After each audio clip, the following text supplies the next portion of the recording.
편입을 준비하기로 마음먹었는데 어떻게 준비하나 막막하시죠? 유튜브에 검색해보니 무조건 학사가 유리하다고 합니다. 편입, 무조건 학사가 유리할까요? 매년 수많은 합격생을 배출하고 있는 편입무한에서 대학교 입학처에서 공개한 자료를 기반으로 학사 편입과 일반 편입의 차이점, 그리고 내 상황에서 어떤 전형으로 준비해야 하는지 정확하게 알려드리겠습니다. 편입은 대학교 3학년으로 전학 가는 걸 의미합니다. 원하는 대학으로 옮길 수 있기 때문에 지원 자격을 갖춰야 하는데요. 이때 지원 자격은 두 가지로 나뉩니다. 일반 편입과 학사 편입. 일반 편입은 대학을 2년 이상 다녀야 하고, 학사 편입은 4년제 대학을 졸업해야만 지원할 수 있죠. 시험도 똑같고 3년 1학기로 입학하는 것도 같은데요. 어떤 차이점이 있나 확인해보자면, 자격을 갖추는 것 외에도 모집인원, 경쟁률, 합격 점수에서 차이가 납니다. 예시로 모집 요강을 확인해볼게요. 모집 인원은 일반 편입이 압도적으로 많지만 경쟁률은 학사 편입이 더 적다는 걸 알 수 있습니다. 모집 인원이 많은 일반 편입이 경쟁률이 더 적어야 하는데 이상하죠? 바로 지원 자격 때문입니다. 학사 편입으로 지원하려면 4년제 대학을 졸업해야 하는데, 4년제 대학을 졸업하고 다시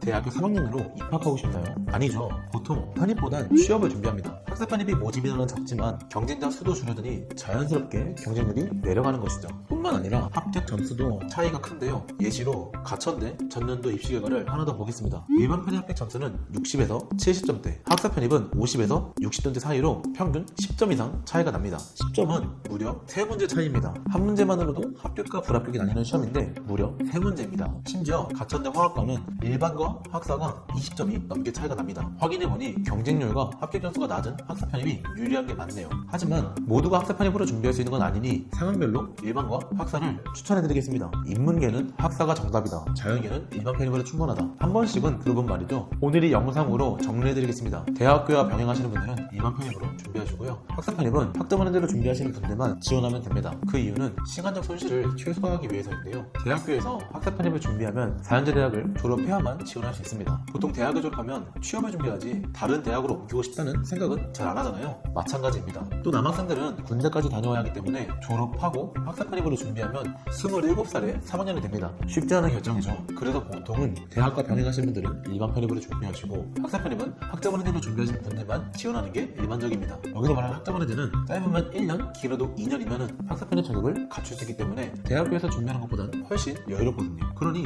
인문계, 자연계 따져보지 말고 학점하는 데는 학사 편입, 대학교 병행은 일반 편입으로 생각하시면 됩니다. 간단하죠? 이제 올해 편입을 준비하시는 분들을 위해 꼭 체크해야 하는 주의사항까지 알려드리고 영상 마무리하겠습니다. 일반 편입과 학사 편입은 TO가 어떻게 나는지 알고 있으신가요? 대학교에서 재적, 휴학, 자퇴 등 결연이 발생할 경우에 인원을 충원하기 위해서 나온 입시제도가 편입입니다. TO가 많다는 건 그만큼 학교의 공석이 많다는 거죠. 그러다 보니 일반 편입의 TO는 굉장히 유동적입니다. 예로 22년도에 국민대는 일반 편입 TO가 없었습니다. 신설학교 개설로 인해 대학 정원이 넘칠 것을 예상한 국민대에서 인원을 뽑지 않겠다고 선언해버린 것이죠. 올해 고려대도 마찬가지입니다. 작년에 비해 일반 편입 TO가 현저히 줄어들었죠. 과거 국민대와 마찬가지로 올해 고려대도 신설학과 이슈로 인해 모집 인원을 대폭 줄여버린 겁니다. 하지만 학사 편입 TO는 법적으로 대학 정원 2%를 선발해야 하기 때문에 고정적으로 나오는 편인데요. 일반보다 학사가 안정적이긴 하나 신설학과 개설은 매년 있는 이슈가 아니니 혹시라도 목표라는 학교에서 신설학과에 대한 정보가 나오고 있다면 주의하셔야 합니다. 이때는 학사를 고려해보거나 대안으로 다른 학교를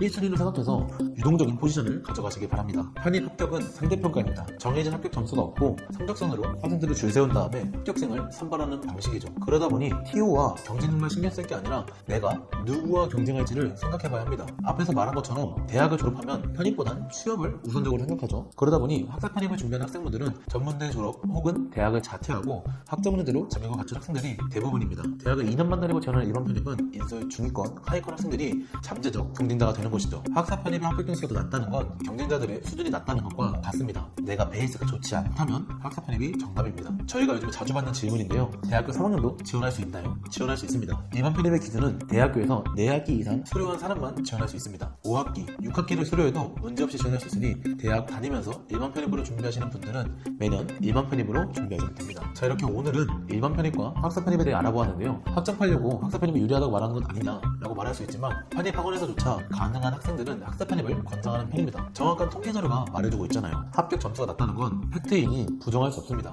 그러니 올해 편입 준비하시는 분들은 나한테 맞는 전형으로 준비해서 원하는 학교에 입학하셨으면 합니다. 내 상황에 맞는 상담이 필요하다면 아래 고정 댓글 통해서 편하게 말씀해주세요. 여러분 상황에 맞춰서 상담을 도와드리겠습니다. 시청해주셔서 감사합니다.